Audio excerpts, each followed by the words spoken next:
$2.5 billion as debt for them. And lastly, I was CFO of Distribution Logistics.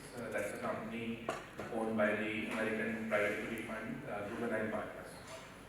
Post that, I started off with my own startup in hair extensions, failed miserably, lost almost all my savings. And then I realized that just because you know finance doesn't mean that you know entrepreneurship. Entrepreneurship is a different fish. And for that, you have to actually be a jack of all trades, not master of one. You have to understand all parts of the business, marketing, sales, HR, finance, everything, IT, technology. You have to know how to manage people. You have to front yourself wherever your team is lacking. And sometimes it's a very thankless kind of job because everybody believes that you should be solving their problems all the time. Then in 2016, I gave an exit to my startup, to my co-founder, and launched consultancy because I firmly believed that all these years I had learned high-speed finance. So I thought that I should be doing this only, and it has been an amazing journey because in 2016 when I launched Kansaltancy Ventures, the government had recently started Startup India, and there were 416 startups registered with Startup India. And today there are almost 130,000. So my journey of Kansaltancy Ventures has aligned with the growth path of the startup ecosystem. I'll share a few figures with you. There's a very interesting graph which I saw last year. This is the stake of the founders in top startup IPOs, as in those companies which came out with IPOs and they are startups, and how much equity does the founder hold. Vijay Shekhar Sharma, Paytm, 15%. Dipinder Goyal, Zomato, 5.5%. Yashish Bhaiya, Policy Bazaar, 4.27%. Alok Bansal, Policy Bazaar, 1.45%. Vipinpreet Singh, MobiKwik, 20.21%.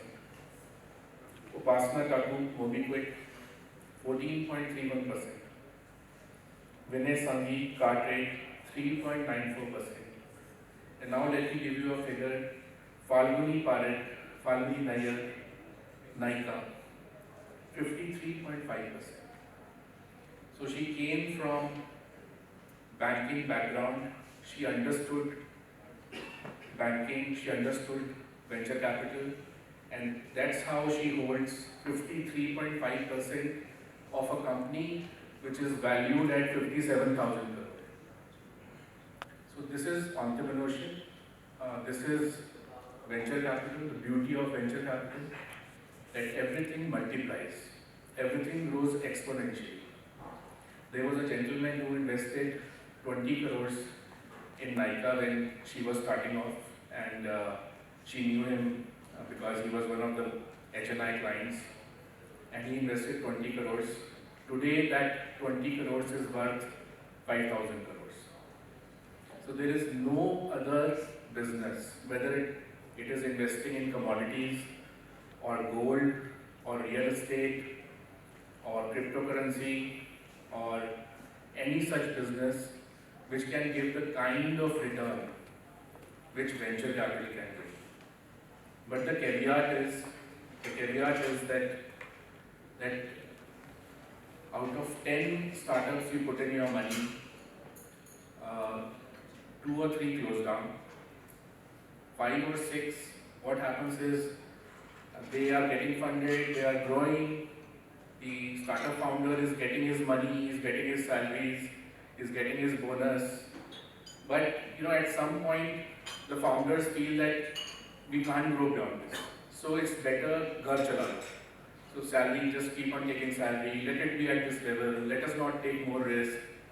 So ultimately the VC gets stuck because he can't get an exit. There was an article recently, SEBI has been pressurizing VC funds to liquidate their holdings after the completion of the 8 to 10 year period. But there is no exit. I mean, they got an exit from 1 or 2 companies and rest they are holding, there is no buyer. So this is, we keep on seeing the successes, like all these companies which I just mentioned. But if you look at the total pool from which they come, it is a huge pool. And if you dip into it, you will find that exits are not easy, specifically in the Indian context. I say this because what happens in Silicon Valley is that once you create a technology company with a great moat, you have buyers like Facebook, Google, you have buyers, traditional companies who just jump in and they want to buy a new company. So the ecosystem is more mature. Although India has developed quite a lot, it's really amazing. I mean, the kind of knowledge that an average person has about investing and about being an angel and about startups. But still, if you look at the big buyers of startups, the pool is small. So that is it. And I have had some experience in how to invest in companies. I have had experience in how to seek investment in startup and also how a VC fund can raise money. So have some insights which I can give you, and then I'll open the round and you can ask any questions.